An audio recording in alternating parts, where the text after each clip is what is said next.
창세기 38장 1절부터 11절까지입니다. 그 후에 유다가 자기 형제들로부터 떠나 내려가서 아둘람 사람 히라와 가까이 하니라.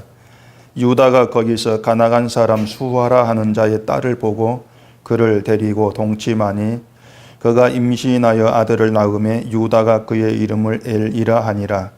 그가 다시 임신하여 아들을 낳고 그의 이름을 오난이라 하고 그가 또다시 아들을 낳고 그의 이름을 셀라라 하니라. 그가 셀라를 낳을 때에 유다는 거십에 있었더라. 유다가 장자 엘을 위하여 아내를 데려오니 그의 이름은 다말이더라.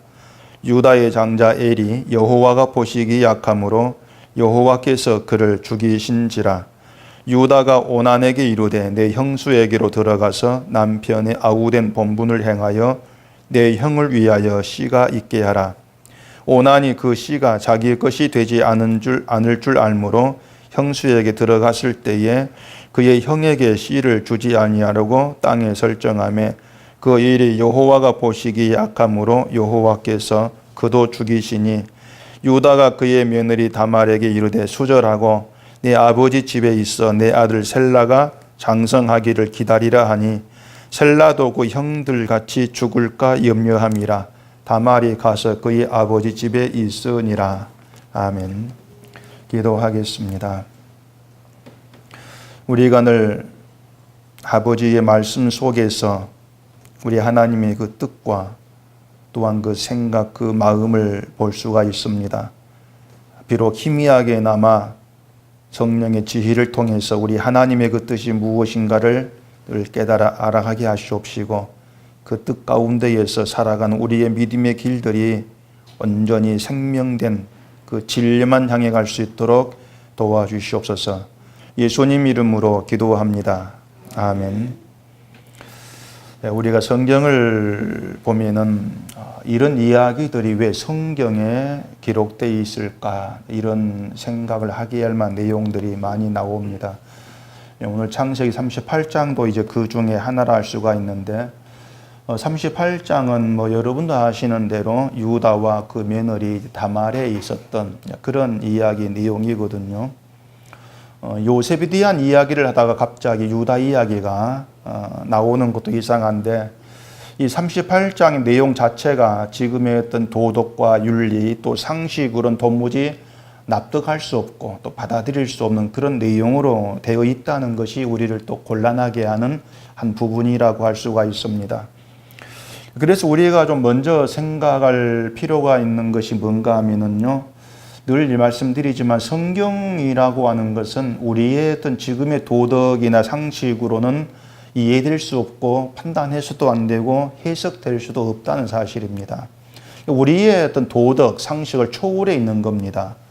일단 이 세상의 도덕이나 어떤 상식이라고 하는 건 진리가 아니에요. 진리가 아니고 또 한 나라의 도덕이나 또 상식이 전 세계 사람들에게 통용되는 것도 아니고요. 또 인간의 창세 이후로 도덕이라는 것이 변하지 않고 계속 똑같이 흘러내려온 것도 아닌 겁니다. 도덕이나 상식은 늘 세월의 흐름에 따라 변하죠. 변하면서 어젠 도덕이었던 것이 오늘은 도덕이 안 될 수도 있는 것이고 늘 뒤바뀐다는 얘기죠. 또 도덕과 상식은 나라마다 또 집단마다 다 다릅니다. 우리에겐 도덕이 다른 나라에겐 도덕이 안 될 수 있는 것이고요. 그런 것들이 많이 있어요.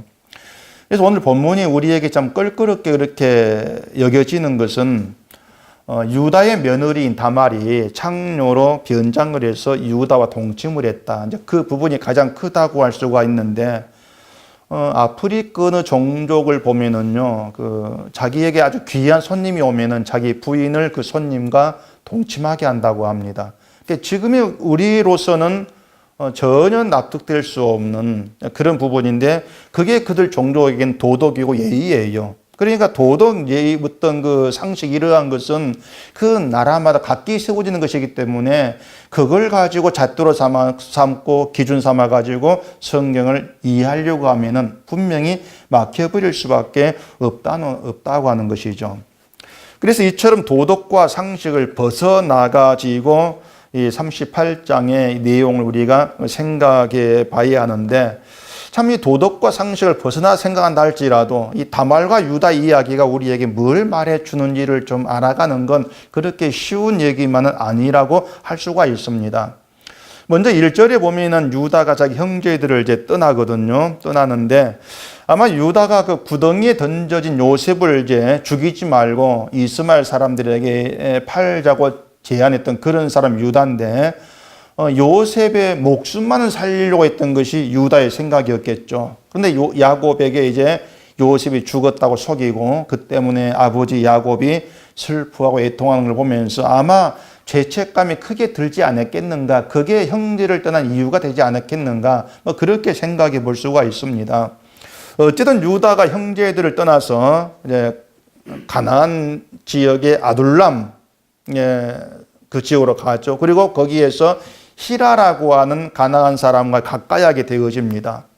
이방 나라죠. 이방인과 친하게 되어지는 것인데 또 그곳에서 가나안 사람 수아의 딸과 동침을 해서 자기 아내로 이제 삼고 아들을 낳죠. 첫째가 이제 엘이고 둘째가 오난이고 셋째가 셀라였습니다. 그리고 장자 엘을 다말이라고 하는 여인과 결혼을 시킨다는 얘기예요. 근데 7절에 보면은 엘이 여호와 보시기에 악하여 하나님 죽여버립니다. 죽게 하시고 엘이 어떤 죄를 지었는가? 이건 설명하지 않고 그냥 악하기 때문에 죽였다. 이렇게 성경에 얘기되어 있습니다. 여기에 대해 우리는 할 말이 없는 거예요. 일단 엘이 어떤 죄를 지었는가 묻기 전에 이미 엘은 악한 사람입니다. 악한 자이기 때문에 뭐 하나님이 악한 자를 죽인다고 해서 우리로서는 반문할 이유가 없는 거예요. 그게 모든 인간의 현실이죠. 그러면은 모든 인간이 다 악한데 왜 엘처럼 죽이지 않습니까? 그 당시에 뭐 다른 두 아들도 악했고 또 유다도 악하단 말이에요. 이제 본질상. 근데 왜 엘만 죽입니까? 이런 반문이 있을 수가 있겠죠. 근데 그게 뭔가 하면은 결국 당연히 죽임을 당해야 될 인간이 지금 생존에 있다는 것에서 지금 나를 살게 하신 분도 하나님의 은혜라는 것을 또 뛰어넘는 거예요. 저 사람 죽이면 나도 죽여야지. 왜 난 삽니까? 그러니까 늘 내 상식에 좀 납득되게 일해달라. 그런 인간의 요구가 굉장히 있다는 얘기입니다. 근데 하나님은 우리의 상식, 생각도 일하지 않는 것이죠. 그러기 여기에서 우리는 엘을 하나 죽였다. 예, 죽일만 합니다. 악하니까. 우리는 그렇게밖에 얘기할 수밖에 없다는 얘기예요. 근데 엘을 죽이신 것이 뭐냐면은 엘을 죽임으로 인해서 결국은 이제 둘째 아들 문제가 등장하고 유다의 문제가 등장하고 있지 않습니까? 그러니까 유다를 죽임으로 인해서 결국은 인간의 문제가 뭔가 하는 걸 드러내고 있는 거예요. 그걸 이제 우리가 살펴 들어간다고 하는 것이죠. 자, 엘이 죽었는데 자식이 없이 죽었습니다. 그러자 8절에 오면 유다가 오난에게 내 형수에게 들어가서 남편의 아우된 본분을 행하여 내 형을 위하여 씨가 있게 하라. 이렇게 오난에게 얘기합니다. 그러니까 동생이 형의 아내와 결혼해가지고 형의 후사를 이어가라. 그런 얘기가 됩니다. 이걸 이제 시형제 결혼법, 뭐 계대 결혼법, 뭐 수원법 여러 가지 명칭이 있는데 이게 뭔가 하면은 한 가문에 후사를 잇기 위해서 고대 중동 지역에 많이 사는 풍습이에요. 그게 신명기에 보면 하나님의 규례로 또 세워지기도 했습니다. 형이 후사 없이 죽으면 동생이 형수와 결혼해서 아들을 낳아가지고 형의 후사를 이어가고 그렇게 해서 가문을 이어가는 것. 그게 시형제 결혼법이란 얘기란 말이죠. 이걸 하나님이 이제 이스라엘 안에 규례를 세우셨는데 물론 이런 시형제 결혼법이 단지 이방 나라들처럼 단순한 가문의 대가 끊어지는 것을 막기 위한 그런 조치는 아닌 것입니다. 신명기 25장 6절 보면은 그 이제 결혼법이 나와요. 거기 보면은 그 여인이 낳은 첫 아들이 그 죽은 형제의 이름을 잇게 하여 그 이름이 이스라엘 중에서 끊어지지 않게 할 것이니라. 이런 내용이 있습니다. 자, 거기 보면 시형제 결혼법의 의미를 어떻게 말하냐면은 가문, 대를 이어가는 것이 아니고 그 이름을 이어가는 것. 이름을 이어가는 것에 목적이 있는 거예요. 가문의 이름을 이어가기 위해서 시형제 결혼법을 세운다는 얘기입니다. 아들이 없이 죽은 형제의 이름이 이스라엘에서 끊어지지 않게 하기 위해서 다른 형제와 동침을 하게 해가지고 아들을 낳아서 이름을 이어가게 해라. 그 뜻이란 얘기죠. 그 이름을 이어간다고 하는 것이 얼마나 중요한 이유냐면은 이스라엘은 하나님의 약속을 받은 백성이지 않습니까? 따라서 이스라엘 중에서 이름이 끊어진다고 하는 것은 하나님의 약속의 백성으로 끊어진다. 이걸 의미하는 것이기 때문에 하나의 저주가 돼버립니다. 그러니까 이스라엘 안에서 이름이 끊어진다. 그건 저주가 되는 거예요. 근데 그렇게 저주에 머물 수밖에 없는 한 존재를 시형제 결혼법에 의해서 약속을 참여하게 하고 이어가도록 그렇게 조치를 하시는 것이 시형제 결혼법이란 얘기죠. 죽은 형제의 아내와 결혼하게 해서 그 당사자 아들을 낳으면 그 아들을 자기 아들이 아니고 죽은 그 형제의 아들이 된다는 얘기죠. 그렇게 해서 이름을 이어가라. 그게 시형제 결혼법의 의미가 되는 것이에요. 여기에는 하나의 희생이 들어 있습니다. 그게 뭔가 하면은 형제 희생으로 인해서 아들 없이 죽은 형제의 이름이 이스라엘에서 끊어진 저주에 건진받는 것이죠. 희생으로 말미암아서. 근데 본문에 보면 오난이 그걸 거부한다는 얘기예요. 8절에 보시면 유다가 요난에게 형수에게 들어가서 남편의 아우된 보문을 행해서 형을 위해 씨가 있게 하라 이렇게 했는데 오난은 아들을 낳아도 내 아들 되지 아니한다. 그 생각이 있는 거죠. 그렇기 때문에 자식을 낳지 않으려고 땅에 설정하다 이렇게 되어 있단 말입니다. 근데 하나님이 그걸 악하게 보신 거예요. 악하게 보시고 오난도 죽여버리신다는 얘기입니다. 그러니까 여기에서 이제 오난의 악함은 무엇인가가 드러났죠, 본문에서. 그게 뭐냐면은 한마디로 말해서 희생이 싫다는 거예요. 자기 생각만 했다. 그렇게 말할 수가 있는 겁니다.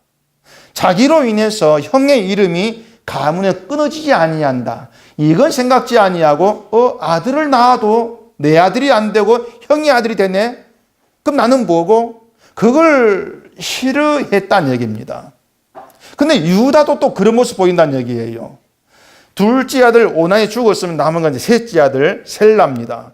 근데 11절 보면은 유다가 다말에게 친정으로 돌아가 수절해라.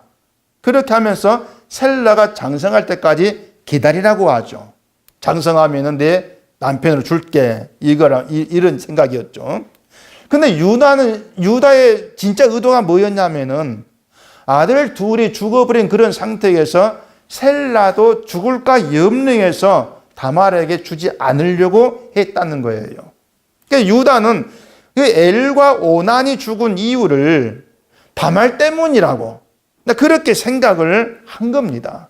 실상 그들의 악함 때문이었는데 다말 때문에 이 두 아들 죽은 거야. 그렇게 생각하고 셀라도 죽게 되면은 행여 죽지 아니할까 그런 마음에서 셀라를 잃지 않으려고 다말을 친정에 보내버린 거죠. 핑계를 대가지고. 그리고 얼마 후에 유다 아내가 죽습니다. 그리고 유다가 친구 히라와 함께 양털을 갖기 위해서 딥나로 간다는 얘기예요. 근데 누군가가 유다가 양털을 갖으려고 딥나로 왔다. 그 얘기를 다말에게 알려줍니다. 그 말을 들은 다말이 과부의 의복을 벗고 노을로 얼굴을 가려서 유다가 알아보지 못하게 얼굴을 가리죠. 그리고 딥나 길 옆 문에 앉아서 유다를 기다립니다. 창녀인 것처럼 해가지고 유다와 동침하려고 했던 거. 그게 다말의 의도였죠. 다말이 그렇게까지 할 수밖에 없는 것은 셀라가 장성을 했는데도 자기를 셀라의 아내로 주지 않았기 때문에 그렇게까지 했다고 성경에서 말하거든요. 그리고 유다는 다말을 보고 창녀인 줄로 알고 동침을 하려고 합니다. 그런데 다말이 내가 너와 동침하면 뭘 주겠느냐 이렇게 묻죠.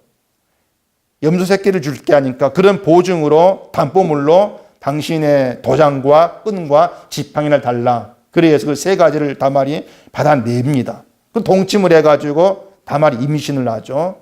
임신하고 석 달쯤 후에 다말이 임신했단 말이 유다의 귀에 들어갑니다. 유다가 화가 나죠. 수절을 하겠는데 아이를 뱄으니까 다말을 불에 태워 죽이려고 하는데 그때 다말이 유다에게 받은 담보물을 보이면서 이 물건의 임조로 말미암아 내가 임신했습니다. 근데 유다 보니까 자기 거거든요. 그걸 보고 나서 하는 말이 그가 나보다 옳다. 이런 말을 한 거예요. 유다도 뭔가 알게 된 거죠. 너가 나보다 옳다는 거죠. 유다는 다말이 그렇게 한 이유가 결국은 내가 아들 셀라를 그에게 주지 않았기 때문이라는 걸 알게 된 겁니다. 다말이 창녀로 변장을 해가지고 자기와 동침하게 했던 그 잘못이 다말이 있는 것이 아니고 나 때문이었구나. 내가 다말을 그렇게 만들었구나. 그걸 알게 된 거예요. 자, 그럼 여기에서 유다가 뭘 두고 다말이 자기보다 옳다고 말했냐 그 말입니다. 유다는 단지 셋째 아들 셀라를 죽을 것을 열려만 했지 자기 가문이 이어져야 한다. 그 생각을 하지를 않았습니다. 결국 뭔가 하면 이것이요. 우리가 이 세상을 살아가면서 먹고 사는 생존의 문제에만 매달리고 염려하고 살아가면서도 어떤 하나님의 약속에 참여된 자로 살아가는 것. 하나님의 약속의 그 가문에 들어가서 근데 이름이 이어져 가는 것. 여기에 마음을 두지 않는 것과 같다고 할 수가 있는 것이죠. 아들이 죽기를 싫어하는 것. 하나님 어떤 그 약속의 가문은 이어져 가는 관심이 없는 것. 이러한 모습이 오늘 우리의 지금의 삶과 별로 다르지가 않다는 겁니다. 결국은 유다에게서 우리의 모습이 또 그러나 보인 것이죠. 그래서 유다가 다말이 자기보다 옳다 이렇게 말하는 것은 다말은 지금 자기 생각이 아니고 그 유다의 가문을 생각하거든요. 가문이 이어져 가는 거. 그것만 생각을 하고 있는 거예요.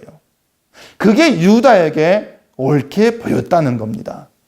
그러니까 다말이 옳다는 것은 창녀로 변장을 하고 시아버지와 동침을 하고 그 행동이 옳다는 것이 아니고요. 여인으로서 자기 입장. 그건 전혀 생각하지 아니하고 가문의 대를 이어가는 거 거기만 생각을 했다는 거. 그 마음이 옳다는 얘기입니다. 그 마음이. 행동을 말하는 게 아니란 얘기예요. 다말이 유다와 동침을 한 것은요. 세상의 모든 비난을 감수한 행위입니다. 자기가 비난받고 욕을 먹고 침뱉음 받고 죄인 취급당하고 천한 창녀 취급당하고 이런 것보다도 유다의 가문이 이어져 가는 것 그걸 더 귀하게 크게 여겼다 그 말이죠. 이게 유다와 다말이 다른 점이에요. 얘기한 유다는 자기 아들만 생각합니다. 내 아들만 안 죽으면 돼. 자기 아들 생각하죠. 다말은 가문이 끊어진다는 거. 그걸 생각을 한 거예요. 그게 다른 점이었어요. 물론 유다에게는 셋째 아들 셀라가 남아있긴 하지만은 가문은 장제를 통해 이어집니다. 셋째 아들이 아니고. 그렇기 때문에 셀라가 다말과 동침을 해서 그 아들로 형의 이름을 이어가야만이 유다의 가문이 이어지는 거예요. 그런데 유다는 그걸 생각지를 않은 것이죠. 그 때문에 다말이 나보다 옳다. 이런 말을 한 거죠. 너의 그 마음이 나보다 옳다는 거죠. 그렇게 보시면요. 이 유다와 다말 이야기에서 드러나는 것은 유다로 인해서 다말이 여인으로서 부끄러운 일을 감수한 행위입니다. 희생이죠, 희생. 희생의 그 마음이죠.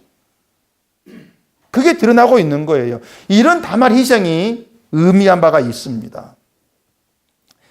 창세기 49장 8절 보시면은 야곱이 유다에게 축복을 하거든요. 그 축복의 내용이 뭐냐면은 유다야 너는 내 형제의 찬송이 될지라 내 손이 내 원수의 목을 잡을 것이요 내 아버지의 아들들이 내 앞에서 절하리로다 이렇게 말하죠. 내 아버지의 아들들이 내 앞에 절한다. 이건 요셉의 꿈이란 얘기예요. 유다의 꿈이 아니에요. 그러니까 요셉의 꿈이 유다에게 이루어진다는 얘기입니다. 그리고 뒤에 10절 보시면은 규가 유다를 떠나지 아니하며 통치자의 지팡이가 그 발 사이에서 떠나지 아니하기를 실로가 오시기까지 이르리니 그에게 모든 백성이 복종하리로다. 이 규는 왕의 지팡이를 얘기합니다. 왕의 지팡이. 규가 유다를 떠나지 아니한다는 것은 유다 지파를 통해서 왕이 오신다는 얘기죠. 결국은 메시아가 유다 지파를 통해 온다. 그걸 얘기하고 있는 거예요. 그게 마태복음의 족보에 나오지 않습니까? 마태복음 1장 그 3절부터 보시면은 예수님의 족보 내용이 있죠. 거기 보면 유다는 다말에게서 베레스와 세라를 낳고 베레스는 헤스론을 낳고 헤스론은 람을 낳고 람은 아비나답을 낳고 아비나답은 나손을 낳고 나손은 살몬을 낳고 살몬은 라합에게서 보아스를 낳고 보아스는 룻에게서 오벳을 낳고 오벳은 이세를 낳고 이세는 다윗 왕을 낳으니라. 자, 유다가 다말에게서 베레스와 세라를 낳았는데 베레스가 나중에 다윗 왕의 조상이 돼요. 그 38장 창세기 27절에 보면은 다말이 쌍둥이를 낳거든요. 근데 손이 셀라가 먼저 나와요. 셀라의 손이. 그래서 산파가 이는 먼저 나온지라 하면서 셀라의 손에 홍색 실을 맵니다. 근데 셀라의 손이 도로 들어가고 동생 베레스가 먼저 나오지 않습니까? 그 베레스가 다윗 조상이란 말입니다. 이것도 보면요, 먼저 된 자가 나중 되고 나중 된 자가 먼저 된다. 또 그걸 생각한 내용이라는 얘기예요. 이렇게 어떤 그 유다 이야기는 메시아의 오심과 그 일을 담고서 우리에게 지금 전해주고 있다는 얘기입니다. 이처럼 유다의 가문이 야곱의 언약을 이어가게 되고 언약 백성으로 참여하게 되어지는데 그게 누구 덕분이냐? 다말 희생 덕분이란 얘기죠. 다말이 아니었다면 유다의 가문 이름이 끊기지 않습니까?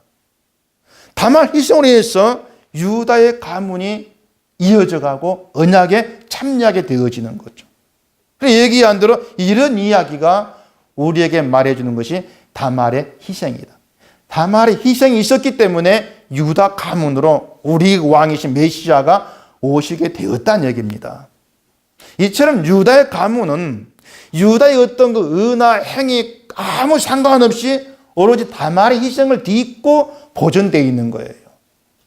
다말 희생으로 말미암아서 끊어질 가문이 이어져 간다 그 말입니다. 그렇게 해서 언약에 참여하게 되고 메시아에서 속한 족보에서 그 이름이 산 이름으로 들어있지 않습니까? 결국 이런 이야기에서 우리가 살펴볼 것이 뭔가 하면은 이처럼 성경은 그 처음부터요 늘 인간의 어떤 의와 행위는 끊어놓고 시작을 합니다. 다 끊어놓고 인간으로는 안 된다는 것이고 오로지 누군가 희생을 통해서 언약이 이루어져 가고 하나님의 그 의지와 열심으로 해서 언약이 이루어져 가고 그렇기 때문에 우리에게 바로 봐야 될 것은 하나님이 일하신가 그 희생을 보라 그 말이에요. 그게 성경이 얘기하고 있는 내용이란 말입니다. 메시아인 예수 그리스도가 왜 희생한 자로 이 땅에 오셔야 됐느냐, 왜 꼭 희생을 해야 됩니까? 이걸 보여주는 것이죠. 메시아가 희생한 자로 올 수밖에 없는 이유는 우리가 유다 오난과 다를 바 없는 존재이기 때문에 그래요. 그 때문에 희생한 자로 예수님이 오실 수밖에 없는 거죠. 말씀드린 것처럼 우리는 늘 먹고 사는 문제만 집착을 합니다. 그게 가장 중요한 문제니까. 노아 때 사람들과 별 다를 바가 없는 거예요. 이런 우리가 하나님의 약속에서 끊어지지 않을 수가 있는 것은 예수님의 희생을 딛고 있기 때문이란 얘기입니다. 그 희생을 보란 얘기죠. 그렇기 때문에 하나님의 약속의 백성이 누구냐면은 그 희생을 알고 감사한 자예요. 내가 예수님 희생을 딛고 서 있구나. 그걸 알고 감사한 자가 진짜 하나님의 약속의 백성이에요. 약속 안에서 우리에게 볼 수 있는 것은 희생밖에 없다는 얘기죠. 그 희생으로 말미암아 내가 지금 존재하고 있다는 것. 그렇기 때문에 이 세상에 하나님 백성이 존재한다면은 그건 전적으로 하나님으로 인한 겁니다. 전적으로. 오난도 유다도 그들이 하나님 뜻을 알고 그 뜻대로 순종해서 이루어질 수 없는 그런 일들. 그걸 예수님 희생으로 이루어지는 것이죠. 그러니까 이 땅의 사람들, 오늘 우리의 실제는 그겁니다. 오난과 유다처럼 내가 뭔가 순종을 실천해가지고 뭔가 이루어낼 수 있는 건 아무것도 없어. 우리는 늘 그것만을 깊이 보면 되는 거예요.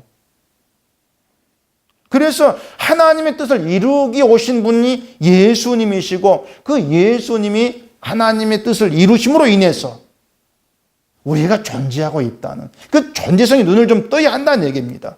우리가 매일같이 살아가는 것이 예수님의 희생으로 덕분에 살아간다는 얘기예요. 그게 우리가 존재한 이유죠. 한순간도 내 힘과 내 의로 살아본 적이 없다는 것입니다. 하나님께서 희생으로 우리를 섬기실 예수님을 보내심으로 우리가 하나님 백성으로 하나님의 자녀로 일컬음받게 되어지는 것이죠. 그게 우리의 복이에요. 복됨이라는 얘기죠. 인간은 그런 하나님의 뜻을 늘 회방하는 그런 존재였을 뿐이라는 얘기입니다. 늘 내 입장에서만 살아가려고 하고 하나님의 생각과 뜻은 예면하면서 하나님께 오히려 불평하고 원망하는 것. 그게 우리가 하는 일 아닙니까? 그런 우리로 인해서 예수님이 희생하실 수밖에 없었다는 것이 성경 이야기입니다. 유다 이야기고요. 이렇게 우리가 예수님의 희생으로 인해서 하늘의 복에 참여하게 되고 또 그 복을 누리게 되었다면 늘 우리의 기쁨과 자랑은 예수님이어야 당연한 것이죠. 내가 아니고요. 그래서 예수를 믿으면 내가 부유하게 될 거라 이런 생각들은 다 내려놔야 하는 겁니다. 왜 그런가 하면은 이미 우리는 예수님으로 인해서 복된 자 들어와 있으니까. 예수를 믿었는데 왜 복을 받지 못합니까? 이런 불만은 오난과 똑같은 거예요. 뭐냐면 내가 예수를 믿은 믿음의 결과가 나에게 돌아오기를 바라는 거죠. 그게 오난과 같은 생각이라 그 말입니다. 오난이 내가 다말과 동침해서 아들을 낳아도 내 아들이 안 된다. 그것 때문에 아들을 낳지 않으려고 하는 거. 그게 뭐냐면 내가 행한 모든 일의 결과가 나에게 돌아오지 않는다? 그럼 내가 이걸 왜 해? 똑같은 거예요. 예수를 믿어도 뭐 세상 복 받는 거 없습니다. 이래버리면은 그럼 예수를 믿을 이유가 뭡니까? 그거 똑같은 것이죠. 내가 예수를 믿고 있는 것 자체가 하나님의 힘이고 하나님의 은혜지 내 때문이 아니라는 걸 놓치고 있는 거예요. 오난이 뭔가 가문이 뭘로 이어져 가는 이걸 알았다면은 자기가 다말과 동침을 해서 아들을 낳고 해서 형의 이름이 이어져 가야만이 내가 그 약속 참여될 것이다. 이걸 알았지 않겠습니까? 근데 모르는 것이죠, 그것을. 자기만 생각한 것이죠. 그러니 난 아들 안 낳아. 그런 생각들이 믿어도 내게 올 것이면 내가 몰라 믿어. 내가 뭘 봉사합니까? 왜 헌신합니까? 똑같은 거예요. 봉사하고 헌신하고 내게 뭐가 돌아온 게 있어야지 이 생각들이죠. 그렇게 우리가 살아가는 사람들이죠. 오난처럼 유다처럼. 그렇기 때문에 우리는 늘 예수님을 십자가에 못 박은 자들이고 예수님을 희생을 끌어내리는 장본이 바로 우리라 그 말입니다. 그런 우리에게 정말 복된 소식은 그 예수님이 희생하신 분으로 오셔서 그로 인해 우리가 하나님 백성이 되었고 하나님의 약속에 참여하게 되었고 그 약속 안에서 우리가 하나님 백성이라는 이름으로 이어져 간다는 것이죠. 이걸 에베소서에서는 하늘의 안침바 되었다 이렇게 말하지 않습니까? 예수로 말미암아 하늘의 안침바 되었다. 세상에서 어떤 사람으로 살든 우리 진짜 본질은 하늘의 안침받은 하나님 백성이라는 거죠. 이미 복된 세계에 들어와 있다. 초청받았어. 그게 신자의 본질이에요. 우리가 예수를 믿게 된 것도 우리를 하나님 복 안에 이끄셨기 때문이죠. 내가 내 발로 찾아온 것이 아니고요. 그렇기 때문에 우리는 내가 예수를 믿게 된 것만으로도 이미 복에 거하고 있는 것이기 때문에 예수를 믿으면 좋은 일이 있을 것이다 이런 기대를 가질 이유가 없죠. 이미 좋은 일 속에 들어와 있는데. 지금의 교인들 그걸 모르고 있는 거예요. 뭐가 진짜 좋은가를 모르니까. 유다가 다말이 임신한 것 때문에 다말을 불태우려 했을 때에 다말이 보인 증거물 그걸로 유다가 다말과 동침했다 드러나지 않습니까? 유다는 그것으로 인해서 내가 다말로 하여금 창녀되게 했다. 그게 내 죄였구나. 이제 그걸 보게 된 거란 얘기죠. 이처럼 우리가 예수님의 피의 희생 앞에서 드러날 수밖에 없는 것은요, 예수님께서 피 흘려 죽으신 것이 바로 내 죄 때문이라는 겁니다. 그러니까 예수님 십자가에 드러내고 있는 것이 뭔가 하면 우리 죄지 않습니까? 그걸 알게 될 때 우리는 예수님이 옳습니다. 그런 고백을 하게 될 수밖에 없는 거예요. 예수님이 옳습니다. 그러니까 우리가 어떤 순간에서도 어떤 형편에서도 우리가 말할 수 있는 것은 예수님이 옳습니다. 그것입니다. 예수님만이 옳습니다. 어떤 처지에 있어도 예수님이 옳습니다. 그게 진심으로 십자가를 아는 믿음이죠. 정말 주 앞에 서본 사람이 그런 말을 하게 된다는 얘기입니다. 그래서 다말 희생이 유다의 죄를 대신 짊어지는 것임을 생각한다면 다말을 통해 보여주시는 것은 예수님 십자가 희생입니다. 그걸 좀 보란 얘기예요. 오늘 우리가 예수님의 희생 이후에 존재하고 있다는 거. 그거죠. 우리가 하는 것은 늘 죄의 길로 가는 것밖에 없습니다. 그런 우리를 건지기 위해서 우리 이름을 하나님의 약속 안에 보존하기 위해서 예수님이 희생하신 분 오셨고 거기에 우리의 복이 되시고 따라서 신자는 예수 그리스도 안에서 이미 복된 세계를 살고 있다는 그게 우리 믿음으로 자리할 수 있어야 돼요. 그럴 때 신자는 부유하다. 예수님으로 인해서 내가 부유하다. 그런 고백이 나와지는 거죠. 세상에 어떤 처지 상관없이 난 부유한 자. 주님으로 인해서. 그게 우리 고백이 늘 되어져야 한다는 것입니다. 오늘 이 38장에서 우리가 주님과 어떤 관계에 있는가를 깊이 돌아보시면서 늘 예수님의 희생을 믿고 살아가는 우리가 정말 복된 존재이고 그 희생 앞에 우리가 할 수 있는 것은 예수님이 옳습니다. 이런 고백밖에 없다는 것을 늘 기억하시고 주님의 희생이 여러분 속에 살아있는 그런 믿음이 되어지기를 바랍니다. 기도하겠습니다. 우리 아버지 하나님, 유다와 다말 이야기에서 우리가 볼 수 있는 것은 우리와 예수님의 관계입니다. 늘 우리가 예수님을 십자가에 못 박고 피 흘리게 하는 그러한 존재라는 것을 오나는과 유다를 통해서 보게 되어지고 그런 우리의 모든 죄를 대신 짊어지고 희생한 분으로 이 땅에 오셔서 그 주님으로 말미암아 우리가 하나님의 크신 약속 안에 존재하게 됨을 다시금 돌아오면서 우리의 감사와 기쁨이 뭐가 되어야 될 것인가를 깨달아 알게 될 것입니다. 늘 이 땅을 살아가면서 세상에서 어떤 사람이 되고 어떤 복을 누리고 이게 우리의 관심으로 머물지 아니하고 늘 나 같은 자를 위해서 피 흘려 죽으신 주님의 그 피의 희생, 은혜만이 우리의 심령에 살아있는 그런 신자된 길로만 가는 저희가 되게 하시옵소서. 예수님 이름으로 기도합니다. 아멘.